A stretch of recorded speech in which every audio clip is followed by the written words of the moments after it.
Sit down. Relax lang po kayo. Medyo paus ang boses ko.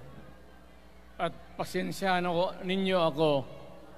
Maraming nasa utak ko. Papunta ako dito kung anong sasabihin ko. Puno kanina ang kaalaman ko. Ang problema, nung sumayaw yung magkakaroon dito,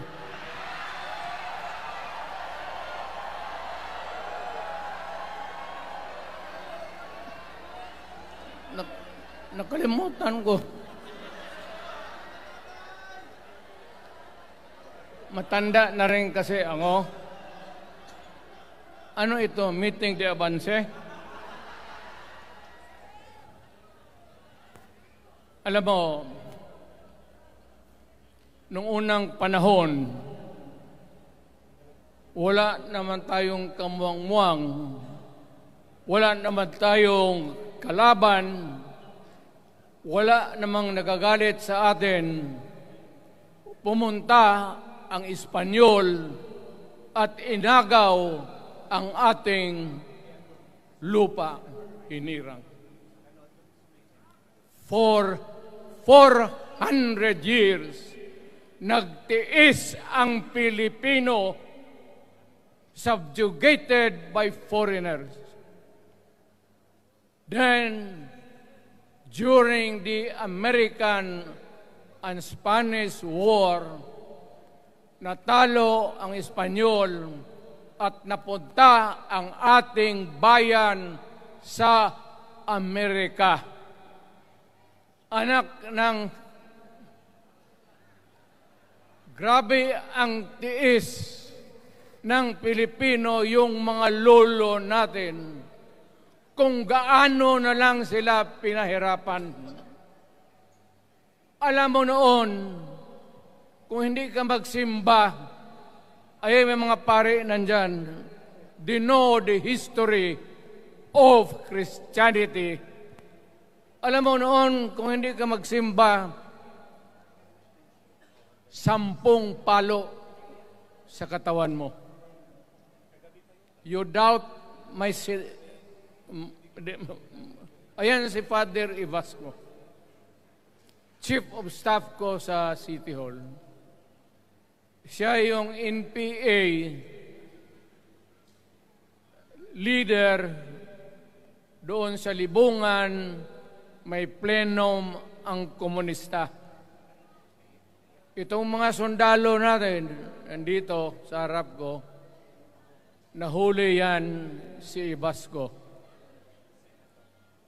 At ako naman ay fiscal noon, pumunta ako sa Katitipan para i-administer ko yung oath niya, yung statement niya kung totoo o hindi. Pagkatapos noon, sabi ng mga sundalo, Piskal, papatayin namin itong 2 pare. Father Tison, Waray, pati si Father Ibasco. Bumaba yan sila sa Visayas para makigsapalaran sa NPA. Sabi ko, wag, kasi pare yan. Puta, alam mo, ang Diyos nandyan kung ito lang naman ang prinsipyo, ideolohiya, hindi naman kriminal yan, kidnapper o pusher. Sabi ko, kulungin na lang ninyo. So, sa matagal na panahon, sulat siya ng sulat kay Cory. Eventually, na-release yan sila lahat, pati na ang asawa nila Quintanar, yung mga komunista, mga Esparo, nanggaling dito at naging uso sa buong Pilipinas, yung pagpatay. Wala. Barangay captain, konsehal, military, Navy, police, puro may pamilya. Anak ka ng kakawalang kwenta yung ideolohiya. Kung hindi mo man lang mabinta sa mapayapa na panahon, so kinuha ko siya Chief of Staff, tapos umuwi siya sa Bohol, naging governor. Pare ito. Nandito siya ngayon, kasama tayo, at maraming salamat. You guys from other parts of the Philippines nagpunta rito para lang makipagduyog sa Bisaya. Sumama lang sa ating, kung sabay tunong sa Tagalog, yung ating, the purpose of why we are here. Wala akong, no longer in politics. I am not a candidate. Nahirapan nga ako mag-akyat ng hagdanan. I am 80 years old. Hindi, 79 lang, pero hindi binibilang yan eh. Sabi malas daw. Sabi ng asawa ko, 80 na ako. O, sige, 80 na. Pero nung lumabas itong People's Initiative, okay man yan. Abogado ako. There are 3 ways of amending the Constitution. Mag-constitutional convention, mag-election tayo sa political districts ng representante para sa assembly to convene there and propose changing or modification of our Constitution. Itong People's Initiative, pati itong Congress, they would convert the Congress into a constituent body and propose the Constitution. Alinman dyan sa lahat, it will be submitted to the people for ratification. Ang problema dito, ako, Mr. President,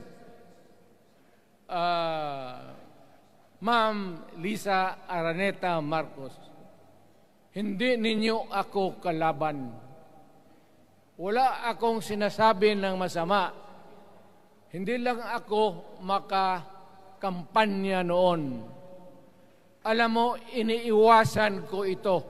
Itong panahon na ito talaga ang iniwasan ko kasi mapipilitan ako ngayon magsalita laban ng mga tao sa gobyerno. Alam mo, Mr. President, hindi ako maghingi ng tawad. Kagawan mo yan eh. It is your responsibilities sa sarili mo. What you do in this world binds you. Iyo yan. Huwag mong sisihin ang ibang tao kasi sarili mong utak at katawan yan. Nung ako'y mayor, pinakitaan ako ng evidence ng PDEA. Doon sa listahan, nandoon yung pangalan mo. Ayaw kong sabihin yan kasi magkaibigan tayo. Kung hindi magkaibigan, magkakilala. Ikaw pumapasok kayo ng alanganin. Mr. President, baka susunod ka sa dinaanan ng tatay mo. Diyan ako takot. Ayaw ko mangyari sa iyo yan. Pabor lang, ako namang nagmamakaawa kasi it will divide the nation at madugo itong panahon na ito. Alam mo, Mr. President, sabihin ko maya sa tao kung ano ka. Noong unang panahon, hindi tayo puro Bisaya, nagkita-kita doon sa Luzon. There was a community of Filipinos. Galing Visayas, galing Ilonggo, galing Waray, galing Mindanao, galing Hulo, galing Lanao, Cebu, Samar, at Taas, Pampanga, Apare. Nagkita-kita yung mga minono natin. Kasi hinawakan tayo ng Espanyol, pati Amerikano. Nung dumating ang panahon na tayo'y nagkaharap na, sabi ng mga lolo natin, ano ang gawain natin sa bayan natin? Pwede ba tayong magbarangay-barangay lang o magkaisa tayo? Di na bale, iba-iba ang salita natin. It was agreed by the Filipinos then of all walks of life, Ma-Ilocano, Ma-Cebuano, mga taga Mindanao, they agreed to form a constitution. Alam mo, yung constitution parang bahayan sa tao. May poste. Sabi natin, maggawa tayo ng magandang opisina where we can meet and talk about the destiny of this country. Doon, they agreed na yung malaking bahay, may poste, mga malaking poste, at may mga muebles at kwarto, living rooms and all. Ang usapan na from time to time, lumalaki na ang bayan at magdagdag tayo ng mga opisina sa mga opisyal. Maganda yun. Bahay yun. Mga sahig, nandyan lahat. The mesa, desks, chairs, and everything.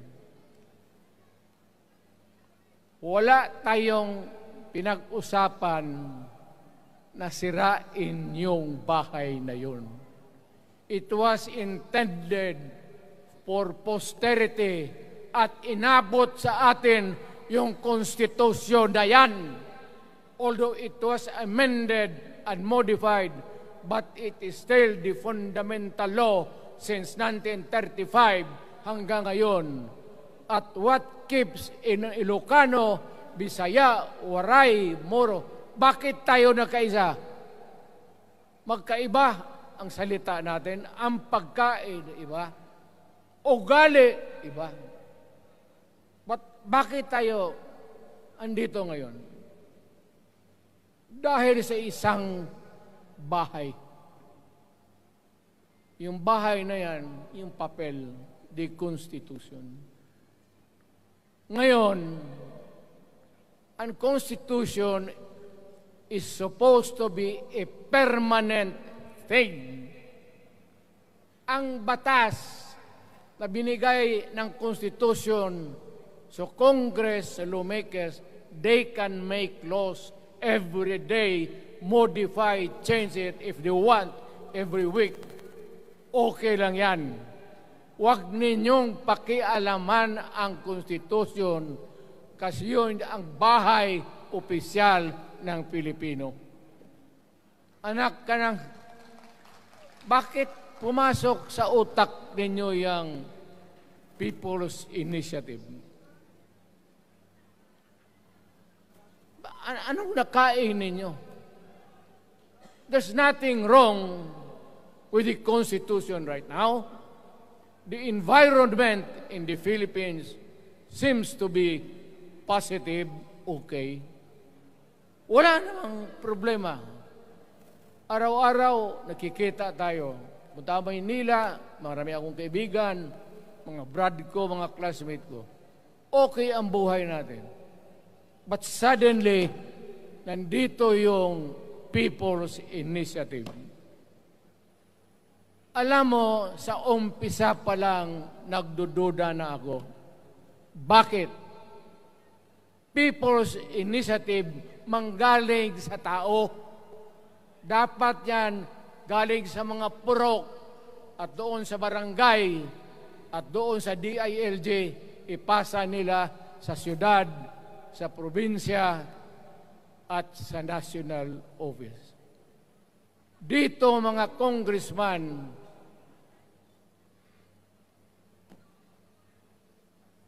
alam ninyo, kung magkaletse-letse ang buhay na ito, sabihin ko sa military, sirahan ninyo yung Congress. Magastos, nagbabayad tayo, nag-usik-usik sa kwarta. Sige pamayad para People's Initiative. So, what is the motivation? Galing ba sa puso ng tao yung pinipirma niya? Hindi yung pirma niya yung petition para ito, kaming nagsipirma dito,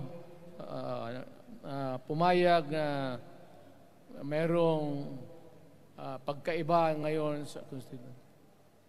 Pirma lang, pati pera. Ano klase yung putang inang yun? Ganon na lang ang tingin ninyo sa Pilipino. Pagka ganon, maghiwalay-hiwalay na tayo. Kayong taga Luzon, pumunta na yan sa Mindanao, mag-declare na lang tayo ng independence separate.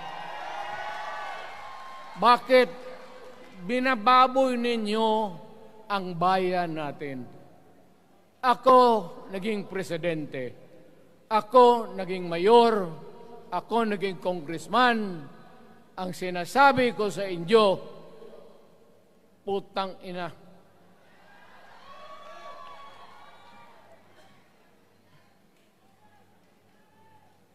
Malinis to. Baka ihi mo ito, ha?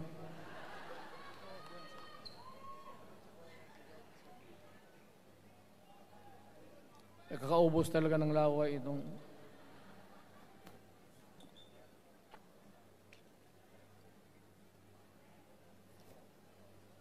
What do you expect?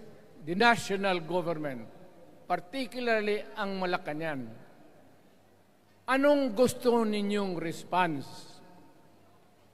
Niwala kayong mga seminar na ganon. You never educated the Filipino people. You want the Filipino to remain ignorant para you can do what you want with the country. Yan ang totoo.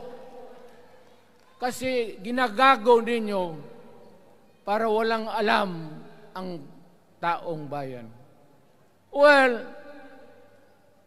kaming nakapag-aral at may alam kundi, hindi katanggap-tanggap yung ginagawa ninyo. Sa umpisa pa lang, binibili na ninyo yung signature ng Pilipino. Yun ba ang People's Initiative? You know, national, provincial, city, munisipyo, then the barangay. Yan ang echelons ng power sa gobyerno. Hindi naman ninyo gigamit ang barangay at binigyan mo ng 20 milyones isa't isa sa kanilang mga congressman. at binibili ang Pilipino. Alam ninyo kung ano yan? Kaluluwa ang ninyo ang binibili ng taong bayan.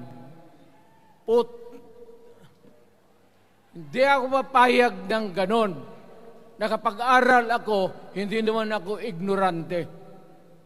Bakit ka mag-people's change? Ang problema ninyo, ganito. Hindi pa. Pauna. Ang malas ng Pilipinas, every president, almost all, pag naupo na dyan sa Malacanang, walang ginagawa kung mag-isip ang mga putang ina kung paano pahabain ang termino nila. That's the problem.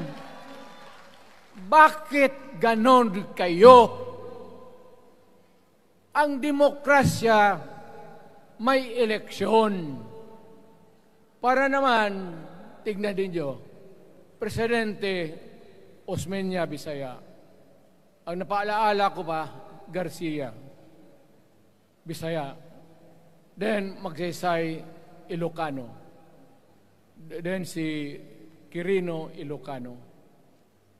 Ganon dapat. Ang election is a cleansing process. Gumagalaw yan, huwag mong pigilan. Ngayon, kung ikaw nandyan, naupo ka, you stop the process of governance, hintuin mo, kasi pahabain mo ang termino, gusto mo.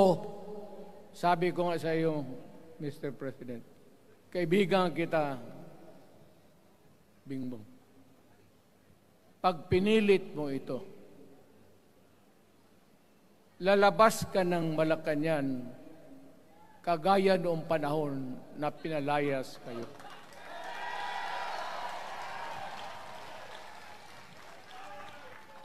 Alam ninyo, kung hindi na talaga ito mapigilan, nandyan ang military pati pulis, makinig kayo. Pag-aralan ninyo kung ano yung pinapakain nila sa taong bayan. At pagka nakita ninyo kung ano ang mali, you correct it. Nasa inyong kamay na yan. Ganito yung plano. Presidential, tapos parliament. Ang presidential, lahat kayo, ako, ikaw, lahat, hanggang doon, nagboboto, direct vote, to elect a president. Itong parliament, prime minister lang ang magboto, yung mga assembly who are the congressmen now. Putang ina ninyo, wala akong tiwala sa inyo. Wala kayong prinsipyo, bukang pera kayo lahat. Yan ang totoo. Kaya gusto ko,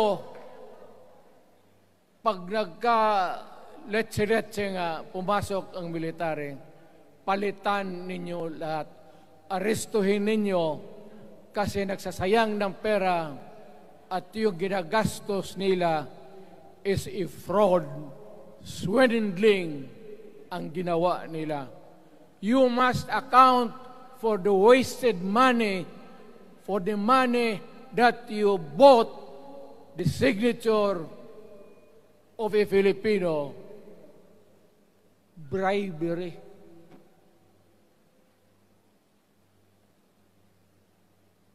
Magdasal lang kayo. If by the grace of God, mabalik ako,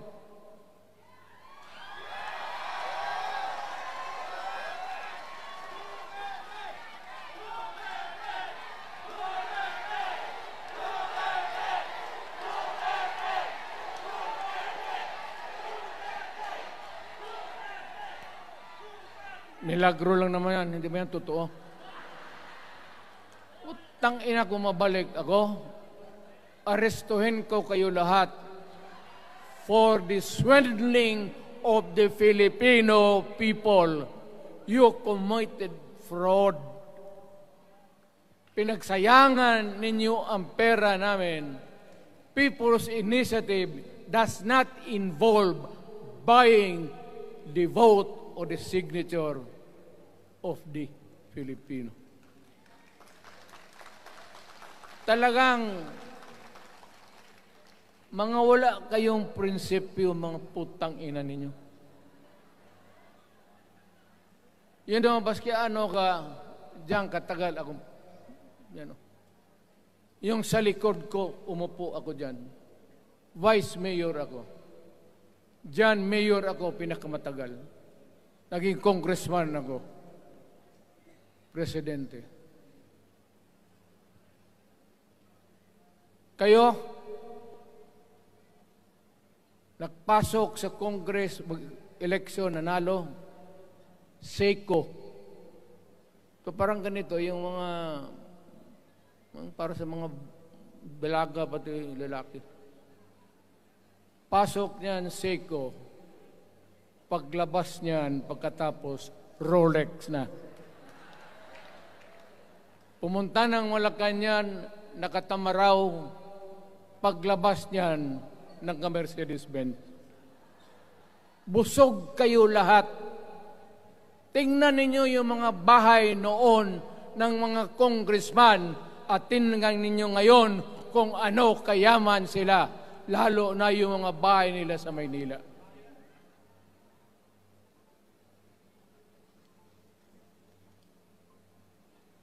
Wala kayong masabi sa akin. Alam mo bakit diretsahan ako magsalita? Ninipahat, wala ako. Paglabas ko sa Malacanang, lipad ako dito. Pumunta ako sa bahay ko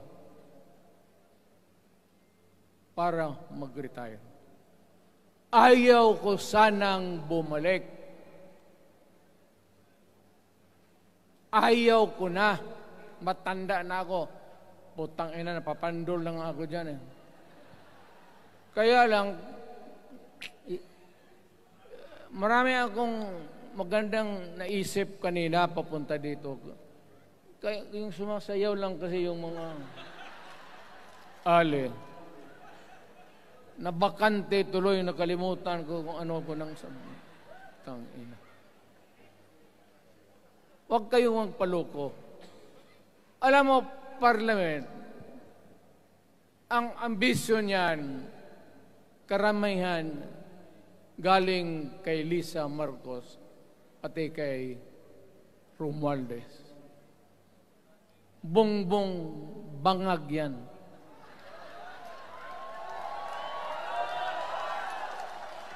That's why sinasabi ko na sa inyo ngayon, si Bongbong Marcos bangag noon, ngayong presidente na bangag natin ang presidente. Kayong mga military, alam ninyo yan. Lalo na yung nasa Malacanang. Alam ninyo. The Armed Forces of the Philippines, alam ninyo. May drug addict tayo na presidente, putang inang yan. Ayun ang, bakit ako nagkaroon ng kaso ng ICC? Sabi nila, pinapagpatay ko raw yung mga drug user at drug addict. Mabutit na lang, wala na ako sa pwesto, baka kasali ka pa. No, Mr. President, pinilit ninyo kami. Kayo yung sa Bisaya, kinikitoy mo yung Pilipino. You are testing the waters. Not even. You are, pushing to the limits ang pasensya ng Pilipino. Wag na wag mong gawin yan. Wag mong gawin yan, wag mong ituluyan kaya magkagulo.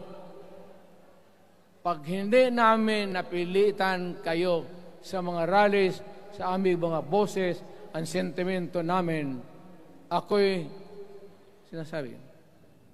Sinasabi ko sa military, nag-hemorrhage ang bayan, gastos dito ng gastos doon. Tapos kung mag-speech, ang pinag-usapan ang putang inang pobreng Pilipino. Gastos dito, gastos doon. Mga military, maawa kayo sa bayan. Pag hindi namin kaya, gawin na ninyo. Gawin ninyo, kawawa ang Pilipinas. Alam mo, presidente, tapos mag-parliament, tumatakbo ng assemblyman o congressman niya si Sandro, tapos ipasok nila sa assembly, gawain nilang prime minister. Yan nga ang sakit ng Pilipino. You want to perpetuate yourself in power at the expense ng buhay ng bayan. Mabuti sana kung bright kayo. Kung drug addict ka lang naman at may asawa kang hungry for power, tapos may isa itong taga Leyte, gusto siyang mag-prime minister at gawin niya itong bongbong, diyan ka lang, ako ang bahala. Ceremonial president ka na lang. Ako na ang magpatakbo ng bayan sa parliament. Yan ang plano nila. Yan ang hindi talaga matanggap natin. Kalukuhan niyang putang ina. Huwag kayong, alam mo, bakit ako makipag-away ng presidente? Marami siyang sundalo. Kaya natin, kayong pumalag, pero there is always a time for everything. May panahon na ikaw ay sikat. Sa ayaw mo at sa hindi, may panahon ka talagang bababa dyan sa Malacanang. Gaano katagal ka man to hang on to the power, that is for God to decide for the nation. Kami, patayin ninyo, wala na akong silbi. Tapos na ako, naging presidente na ako. Nakatikim na ako ng pag-upo ng silya dyan sa Malacanang. Ganoon na lang ang ang alaga ko sa bayan. Alam mo ba, tanungin mo yung lahat ng senador, magbisita sila, isang kanin, isang pork chop o isda, sabaw. Noong panahon ko, sabi ko, yan lang ang mapakain ko sa inyo. Walang steak kasi mahal yan. Hindi natin pera itong kinakain natin. Yan ang totoo. Magtanong kayo ng taga-Malacan dyan. Oh. Hindi ako nagpabibida. Sinabi ko lang, huwag ninyong kalimutan, Mr. President, ang delikadesa. Mahirap yan. Magkaroon tayo ng... Ngayon, wala naman, yun naman lang ang dapat lang pagkwentuhan natin. Huwag kayong pumayag dyan. Binabastos kayo. Alam bakit? Bakit nadalhin tayo sa parliament? Anak ka na. So pag doon, kontrolado na nila, pati yung anak na assured na maging... Yan nga ang mahirap eh. Lahat na maging presidente, ang pamilya nila, walang inisip kung hindi paano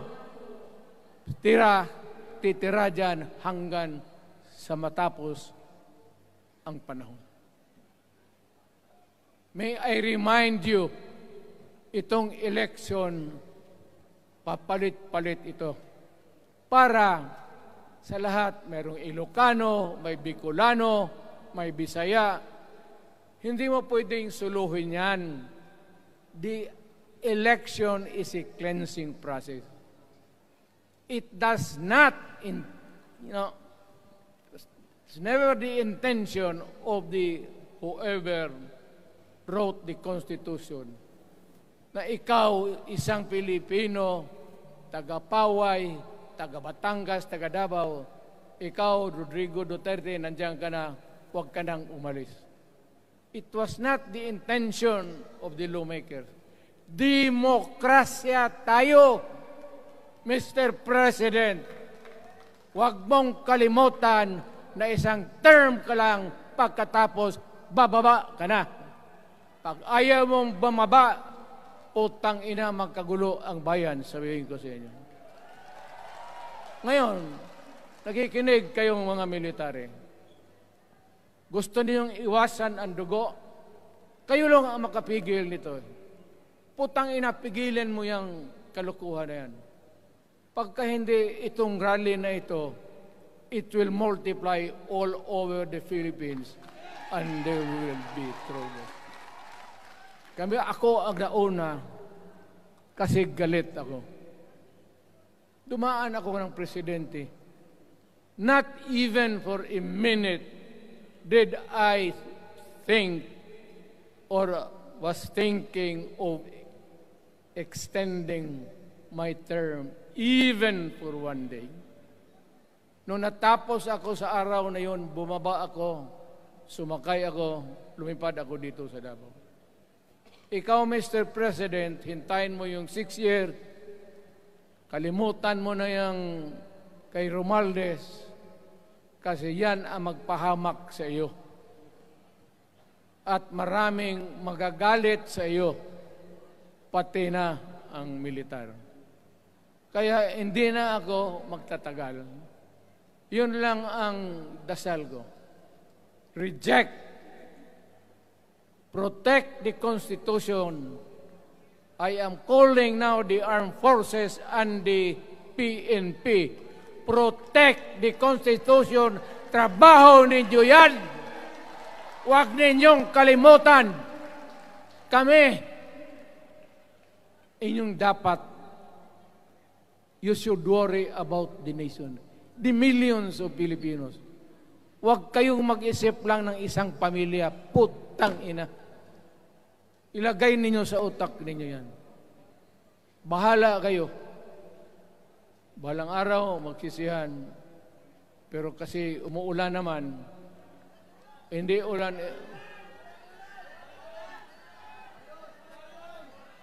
Hindi, shower lang yan doon sa Malacanang, ginagawa nila, pasirit doon.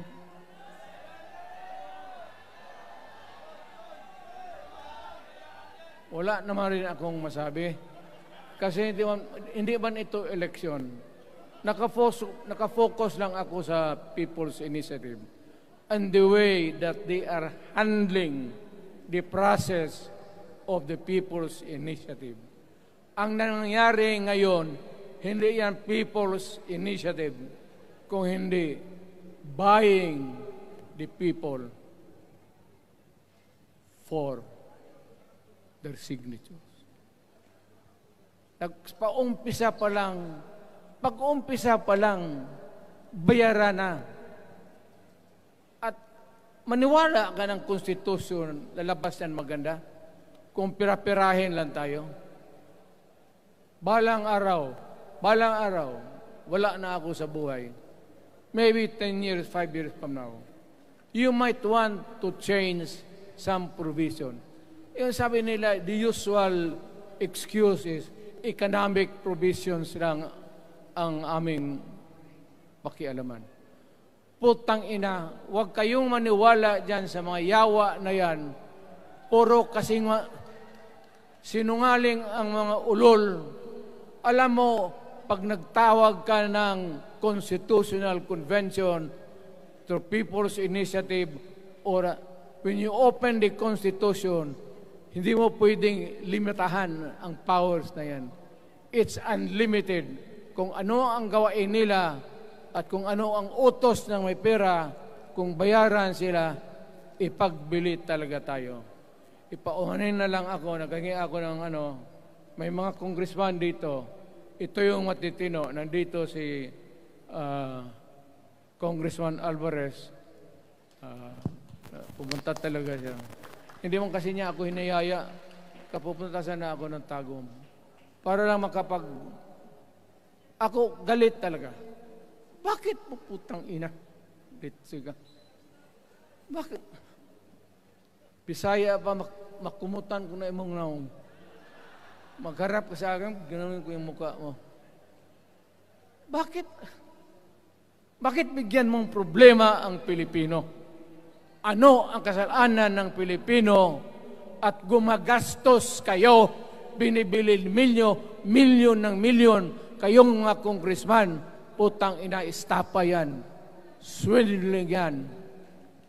Kaya sabi ko, by a stroke of faith, nabalik ako dyan sa Malacanang, kayong lahat, kagaya ng Marcelo ng tatay mo, Bongbong, kayong lahat, congressman, nandoon kayo sa Krami. Ipasok kayo ng 2 taon para leksyon ninyo. Hindi ka maleksyon ng kalukuhan ninyo. Wala. Hindi pa nga naayos ang kati. Ano bang, what's wrong with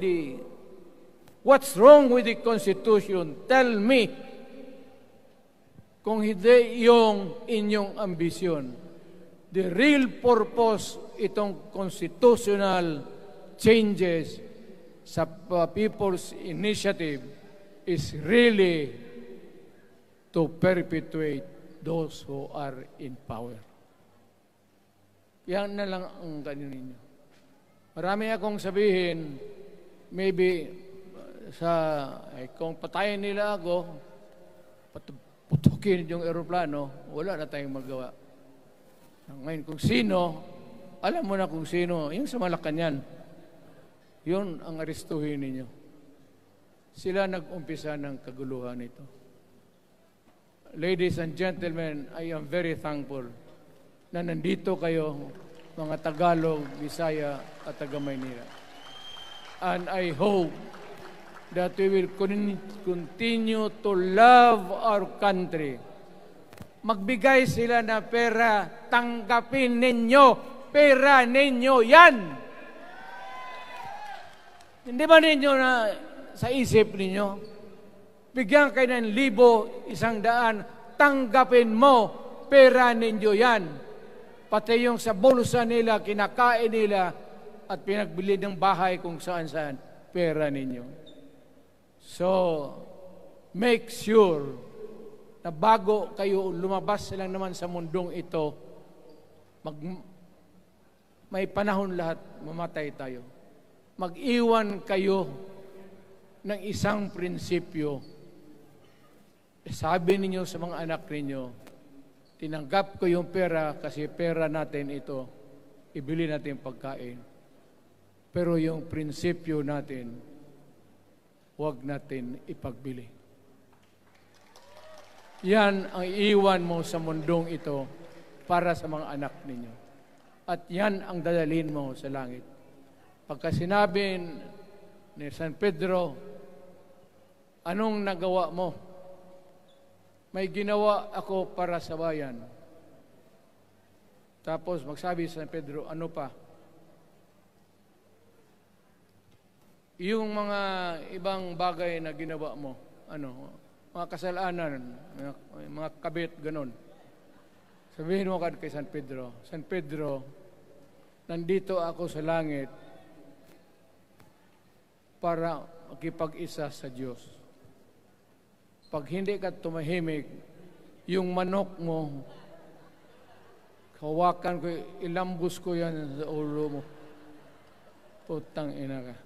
Buksan mo yung puwertahan, at papasok tayo, magkita-kita tayo sa langit. Lahat kayong hindi nabili, sigurado ako, langit kayo. Kaya basing anong kasalanan niyo, okay na yan. May guarantee na kayo yung passes. Mahalaga yan as a matter of principle. Prinsipyo sa tao. Maraming salamat po.